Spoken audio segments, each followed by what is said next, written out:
At Corcoran, prison wasn't just punishment. It was where California sent men too violent, too twisted, or too dangerous to ever be called normal again.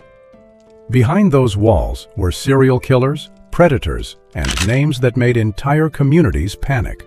Some destroyed families, some hunted strangers, some looked ordinary until the bodies started piling up. Tonight, we're opening the darkest file in Corcoran. Stay with me because this list gets worse fast. And before we begin, comment where you're watching from. Number 20. Sirhan Sirhan. Just after midnight on June 5, 1968, the pantry behind the Ambassador Hotel ballroom should have been nothing more than a crowded back hallway. Robert F. Kennedy had won California. Staffers were moving fast, dishes were stacked, people were smiling, and everybody was trying to keep up with the victory rush. Then, Sirhan Sirhan stepped in with a .22 revolver and turned that narrow room into history's worst shortcut. He fired at close range, fatally wounding Kennedy and hitting 5 other people before the crowd slammed him to the floor. That was the awful math of it. A few seconds, a handgun, and a country forced to relive the Kennedy curse again. What made the case so damning was not mystery, but preparation. Investigators found that Sirhan had practiced with the gun, carried anger over Kennedy's support for Israel, and filled notebooks with lines saying RFK had to die. His lawyers tried mental health defenses and memory loss, but the jury saw planning, motive, and a man caught red-handed in front of a room full of witnesses. Sirhan was sentenced to death, later reduced to life in prison, and even now the case still drags an argument behind it, not about whether he fired the gun, but how one man with one grudge managed to change American history there in a pantry for good. Number 19. Mikhail Markhasev. Just after 1 a.m., Ennis Cosby was on the shoulder of a dark road near the 405, dealing with something so ordinary most people would not remember it the next day: a flat tire. A friend had pulled in behind him and switched on her headlights to help. Then, Mikhail Markhasev came out of the dark with a gun, and in a few ugly seconds, a routine stop turned into a killing. That is what makes this case stick. There was no feud, no warning, no long chain of bad decisions by the victim. Ennis Cosby was simply in the wrong place when Markhasev decided to act like a predator. Years later, he admitted he did it, which changed absolutely nothing for the man he left dead beside that car. Number 18. Frederick Martin Davidson. On August 15, 1996, a small room at San Diego State University was supposed to hold one of the most ordinary rituals in higher education: a thesis defense.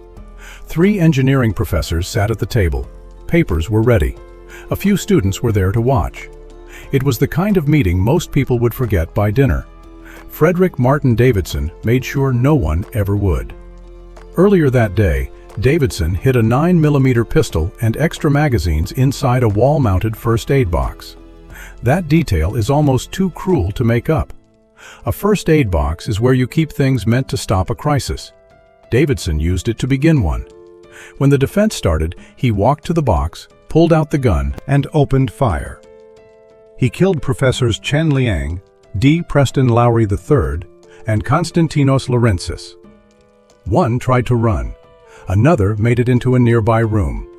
Davidson chased them anyway. That is what makes this case so cold. This was not a sudden argument that spun out of control. It was a planned attack inside a room built for ideas, not survival. Afterward, Davidson called 911 and reportedly begged officers to shoot him. In 1997, he pleaded guilty and received 3 consecutive life sentences without parole.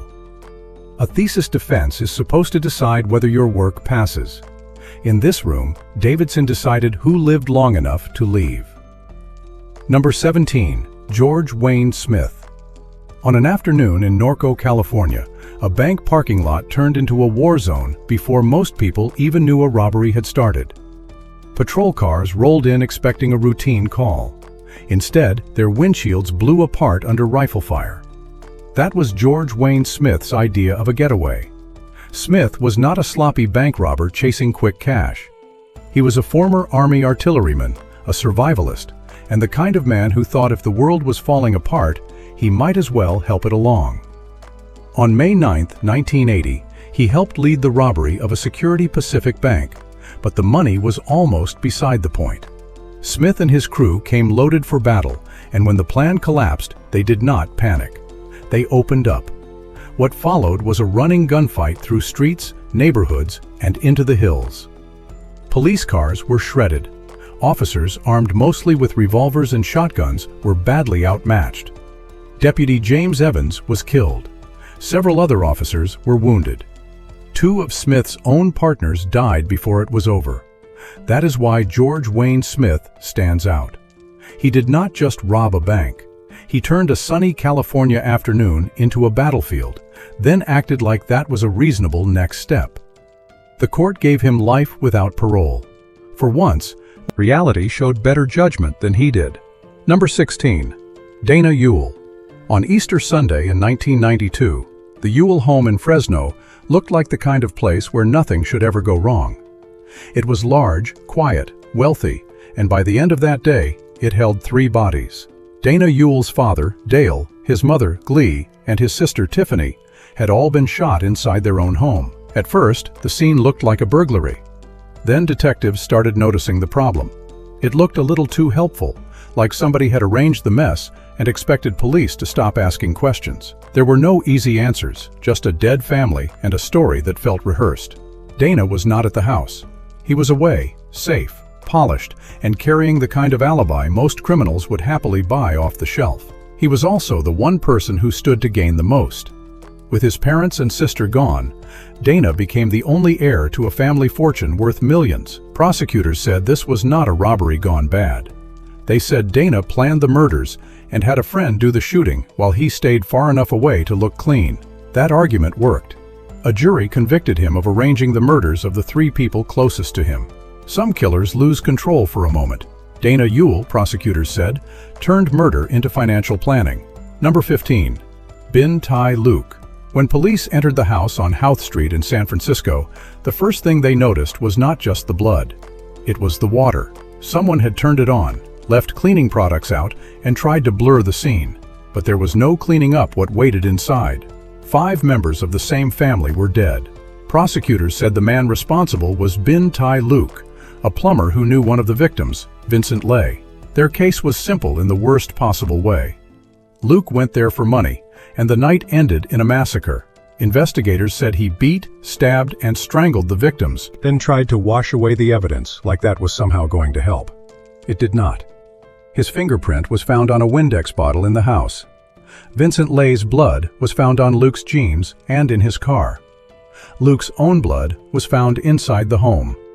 That is the part killers always seem to forget. Chaos is loud, even when the house goes quiet. In 2017, a jury convicted Luc of 5 murders and 2 burglary counts. In 2018, he was sentenced to 5 consecutive life terms. Some robbery counts were later overturned on appeal, but the murder convictions stayed exactly where they belonged, and enough to bury him in prison for the rest of his life. Number 14. David Turpin. On January 14, 2018, deputies in Paris, California showed up for a strange welfare call. The moment they stepped inside David Turpin's house, they knew this was no ordinary family issue. The air smelled like rot, trash covered the floors, and several of the children were so thin deputies assumed they were all minors, even though some were adults, and some had been chained to metal beds. That is what made David Turpin so disturbing. He did not look like the kind of man who would build a prison inside his own home. He looked like a father, a church-going homeschool parent, a guy with a steady engineering job, the kind of man neighbors called decent. But that image was a lie that looked respectable from the curb. Behind it was a system of starvation, beatings, isolation, and control that lasted for years. It collapsed because one daughter, 17-year-old Jordan Turpin, climbed out a window with an old phone and called 911 for help. That call exposed one of California's most disturbing child abuse cases. In 2019, David Turpin pleaded guilty to torture, false imprisonment, and other felony charges, and he was sentenced to 25 years to life. The perfect family story was fake. What he was really running was a house where children learned to survive by staying small, quiet, and unnoticed. Number 13. John Albert Gardner III.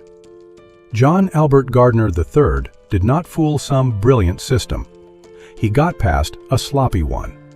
That is the part people still cannot shake, because long before two families were shattered, the record already showed exactly what kind of threat he was. In 2000, Gardner was convicted after attacking a 13-year-old girl he knew.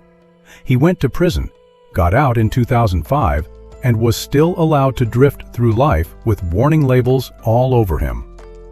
Then came 2009. 14-year-old Amber Dubois vanished on her way to school. A year later, 17-year-old Chelsea King went out for a run near Lake Hodges and never made it home. This time, the system did not need a hunch. It had DNA. Investigators tied Gardner to Chelsea's case almost immediately, and once they closed in, the larger truth came with it. He admitted to killing Chelsea. He admitted to killing Amber. He also pleaded guilty to attacking another woman who survived only weeks before Chelsea disappeared. In 2010, Gardner was sentenced to spend the rest of his life in prison. But this story was never just about one predator. It was also about a state that had the red flags, had the file, had the chance, and still somehow acted surprised when the worst happened. By then, the damage was done, and the excuses looked pathetic. Number 12. Joseph Son. On Christmas Eve 1990, a 19-year-old woman was walking back to her Huntington Beach apartment with her dog tucked inside her coat to keep it warm. The gate was open, the parking area was dim, and a man stepped out asking for directions to the beach. It was the kind of question people answer without thinking. That was the trap. Prosecutors said that man was Joseph Son, a minor actor later recognized from Austin Powers, and one of those early MMA oddities people remember, mostly because the sport was still figuring out whether rules were even a nice idea or a legal necessity. What mattered more was what happened next. The woman was abducted, brutalized, and left with trauma that lasted far longer than the night itself. For years, the case had no face attached to it. Then in 2008, Son got arrested for felony vandalism, gave a DNA sample, and handed detectives the break they had been waiting on for nearly 2 decades. Justice did not rush this case. It just let him be stupid somewhere else first. A jury convicted Son of torture, and he was sent to prison for life. Then, as if the file was not ugly enough already, he later killed his cellmate behind bars. Hollywood did not hide who Joseph Son was. It just distracted people long enough. Number 11. Phillip Garrido. The morning J.C. Dugard disappeared, it did not look like the start of an 18-year nightmare. It looked like a school day. A girl walking to the bus stop, a car pulling up. Then Phillip Garrido took her, drove off, and somehow kept that secret alive for nearly 2 decades in a backyard in Antioch, California. What makes Garrido so disturbing is not just what he did. It is how much warning he came with. This was not a man nobody knew about. He had already done prison time for kidnapping and assaulting another woman in the 1970s, then got released and treated like maybe the worst was behind him. It was not. He did not slip through one crack. He walked through every open door. The system looked at a loaded gun and called it paperwork. Behind a maze of sheds, tents, and fences, Garrido controlled JC's life with fear, isolation, and constant manipulation. He acted normal enough to avoid real scrutiny, which says a lot about him and even more about the people supposed to watch him. In 2009, his strange behavior at UC Berkeley finally drew attention. Parole agents started asking better questions, the lies cracked, and JC was found alive. In 2011, Garrido got 431 years to life. He hid in plain sight, and the system practically offered him curtains. Number 10. Efren Saldivar. At night, Glendale Adventist Medical Center looked like the safest place in the world. The floors were clean, the lights were soft, and machines kept breathing for people who could no longer do it on their own. Families went home thinking the hospital would watch over them. What they did not know was that one of the men on duty, respiratory therapist Efren Saldivar, was using that trust like a weapon. Saldivar was not breaking into houses or dragging victims into alleyways. He was standing at the bedside, wearing hospital scrubs, making death look like part of the shift. No panic, just death dressed up as routine care. Investigators said he targeted patients who were elderly, unconscious, or already listed as do not resuscitate. He used drugs like Pavulon and succinylcholine, or cut back oxygen support, then let the room stay quiet and the chart tell a cleaner story than the body could. That is what makes this case so ugly. These people were not taking chances with a stranger. They were already sick, already scared, and lying in beds surrounded by machines built to keep them alive. Saldivar later pleaded guilty to 6 murders and 1 attempted murder. In the end, the scariest part was simple. The person closest to the breathing machine was the one making sure some patients never took another breath. Number 9. Isauro Aguirre. On May 22, 2013, first responders were called to a house in Palmdale, California, where 8-year-old Gabriel Fernandez was found unresponsive. That was when the case finally exploded into public view, but the real horror was that almost none of it came out of nowhere. His teacher had noticed injuries, reports had been made, adults had been warned, and the system still managed to do what bad systems do best: move slowly, speak softly, and fail the person with the least power in the room. Prosecutors said Isauro Aguirre, the boyfriend of Gabriel's mother, led a pattern of abuse that went far beyond anger or discipline. This was about control, humiliation, and repeated cruelty aimed at a child who should have been protected in his own home. According to the case in court, some of that abuse was driven by Aguirre's belief that Gabriel was gay, which did not make the crime more complicated, just smaller, meaner, and somehow even more pathetic. In 2017, Aguirre was convicted of first-degree murder with the special circumstance of torture, and in 2018, he was sentenced to death. But the detail that still lingers is not the sentence. It is the fact that Gabriel showed signs he was in danger, and the adults around him, from home to the system, still failed to stop what was happening. Number 8. Gerald Parker. On the night of October 20, 1979, Deborah Sr. came home to her apartment in Costa Mesa, got ready for bed, and had no reason to think a man was already inside waiting for her. That man was Gerald Parker. In one of the ugliest details in this case, he did not just break in and attack. He slipped in earlier, hid, and let an ordinary night do the rest. Parker was a Marine Staff Sergeant, which is one of those facts that sounds a lot better on paper than it does in a murder file. Between 1978 and 1979, investigators linked him to a series of attacks on women in Orange County, usually inside their own apartments, usually at night, when the place that should have felt safest became the worst place to be. For years, those cases sat unsolved. Then DNA caught up with him in 1996 and did what time, fear, and silence had not. It tied Gerald Parker to crime scenes that had haunted Orange County for nearly 2 decades. What makes Parker stand out is not just the body count. It is how plain his method was. No big performance, no grand plan, just a quiet entry, a waiting game, and a locked door that turned out not to matter. That made him terrifying then, and still unforgettable now. Number 7. Horace Van Vaultz. At daybreak in Southern California, detectives found the kind of scene that usually ends up buried in an old case file. A young woman dead, the killer gone, and almost nothing that looked strong enough to bring him back. For years, that was the whole story. The evidence sat, the case cooled, and the man behind it kept living his life like the clock was doing him a favor. Prosecutors later said that man was Horace Van Vaultz Jr., a Bakersfield resident whose DNA tied him to the murders of Selena Keogh in 1981 and Mary Duggan in 1986.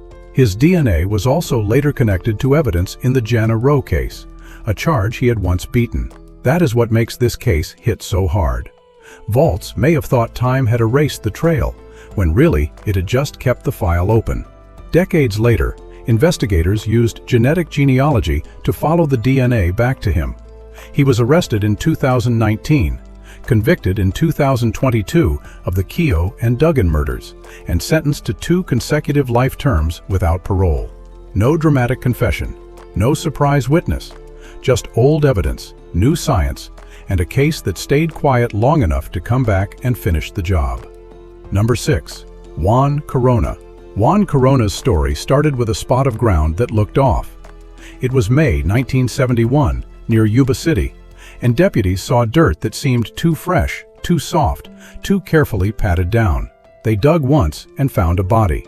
Then they kept digging, and the number kept rising. By the time it was over, California had a serial killer case buried in orchard soil. What made Corona so unsettling was not just the body count. It was how ordinary he looked. He was a labor contractor, a husband, a father, a man who could offer farm work and disappear into the background. Meanwhile, migrant workers around him were vanishing. Poor men, hard-working men. Men society was not exactly rushing to look for. Investigators linked Corona to shallow graves, blood-stained weapons, tools, and records connected to the victims and the ranches where they were found. 25 men were dead. Corona was convicted of 25 counts of first-degree murder, got a new trial because his defense lawyer had made a complete mess of the first one, then was convicted all over again. So no, the system did not get the wrong man. It just took the long road getting there. Corona died in prison in 2019, but the image stuck. A quiet orchard, disturbed soil, and a killer hiding in plain sight for decades after. Number 5. Patrick Kearney. On a hot day in Southern California, a black trash bag sat off the side of the road, baking in the sun. It looked like litter. It looked like something nobody would stop for. That was Patrick Kearney's whole advantage. He understood that if you hide horror inside something ordinary, most people just keep driving. Kearney did not look like the kind of man people fear. He worked at Hughes Aircraft, kept a quiet routine, and blended in so well he could have passed for the guy ahead of you in line buying coffee. That was the real danger. While most people picture monsters as loud, wild, and easy to spot, Patrick Kearney was calm, organized, and painfully normal. His victims were usually young men or teen boys he picked up when they were alone and easy to trap. He shot them, dumped their remains across Southern California, and turned empty roads into a trail of evidence police did not fully understand at first. By 1977, that trail had finally led back to him. Kearney surrendered, admitted to dozens of killings, and later pleaded guilty to 21 murders to avoid the death penalty. What makes Patrick Kearney so disturbing is not just the body count. It is the fact that he looked ordinary, acted ordinary, and used that plain face like a disguise for murder. Number 4. John Floyd Thomas Jr. When officers stepped into the apartment, nothing looked loud or dramatic. That was the first bad sign. An elderly woman lived alone. The room was still. The attack had happened up close, in private, in the place where she should have been safest. And before long, detectives began noticing something even worse. Los Angeles had seen scenes like this before. Different neighborhoods, same kind of victim, same ugly pattern hiding in plain sight. The man they would eventually tie to those crimes was John Floyd Thomas Jr., a predator who targeted older women, often women living by themselves, and kept doing it across the 1970s and into the 1980s. He was not some criminal mastermind. That is giving him way too much credit. He was a repeat offender who kept finding the same weak spots in the system, while case after case slipped into the cold case pile. For years, his victims were reduced to old files, old evidence, and old memories. Then, science walked back into the room. In 2009, DNA linked Thomas to murders that had gone unsolved for decades. He later pleaded guilty to 7 killings and was sentenced to spend the rest of his life in prison. He counted on age, silence, and neglect to protect him. In the end, A lab report did what the system should have done years earlier. Number 3. Rodney Alcala. On a warm summer afternoon in Orange County, 12-year-old Robin Samso was heading to ballet when a stranger stopped her and asked if he could take her picture. That was the whole trick with Rodney Alcala. He did not come at people looking dangerous. He came off polite, calm, and easy to trust, which made him far more dangerous than the loud kind. When Robin disappeared, police were not just hunting one predator for one crime.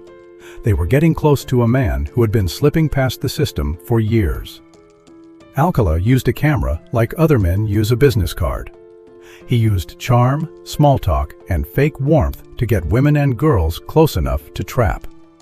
Behind that ordinary face was a serial killer tied to murders in California and New York. The part that really sticks with you is not just what he did. It is how long he got away with it. He had been arrested before. He had been convicted before. He still found his way back out. In 1978, he even showed up on The Dating Game, smiling on national television while living a double life that should have ended much sooner. By the time DNA finally connected the dots, years were gone, victims were gone, and the truth was uglier than anyone wanted to admit. Number 2. Charles Manson. On the morning of August 9, 1969, police stepped into a rented house on Cielo Drive and found a scene so brutal it snapped Hollywood out of its dream. 5 people were dead, including actress Sharon Tate, and nothing about it looked random. This was not some burglary that went sideways. It felt planned, staged, almost like someone wanted the country to stare. That someone was Charles Manson.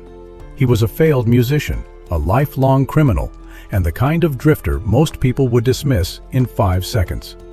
Somehow, he talked a group of young followers into treating him like a prophet. That was his real weapon. Manson did not need to kill with his own hands every time. He got other people to do it for him, which is somehow even worse. Over 2 nights, members of the Manson family murdered 7 people in the Tate and LaBianca killings. Prosecutors said Manson pushed a warped race war fantasy he called helter-skelter and used it to steer his followers toward murder. Whether it was revenge, delusion, or plain old evil with a beard and a guitar, the result was the same. Manson died in prison in 2017, but his name still means one thing in America: a man who turned control into slaughter. He built permission for damaged people to kill and call it destiny. Number 1. Joseph James DeAngelo. On one California night, someone left bread on the kitchen counter and a blanket over 2 bodies in the bedroom. That contrast is what made Joseph James DeAngelo so hard to understand and so easy to fear. Because he did not bring chaos into a house. He brought control. Long before the country knew the name Golden State Killer, people in California knew the pattern. A prowler outside, a window checked twice, a quiet street that suddenly felt unsafe after dark. DeAngelo stalked homes, learned routines, slipped inside at night, tied up couples, assaulted women, and turned ordinary bedrooms into crime scenes that stayed in families and police files for decades. What made him worse was not just the number of victims. It was the insult of how normal he looked while he did it. He had worn a badge, held steady jobs, lived in suburbia, and grew old in plain sight while detectives chased what they thought were different predators. The Visalia ransacker, the East Area rapist, the original Night Stalker. Same man, same cruelty, same shadow stretched across California for years. And then DNA did what time, fear, and missed chances could not. It found him, named him, and stripped away the final trick of a man who had spent decades pretending he was just another neighbor with a lawn to mow and nowhere special to be.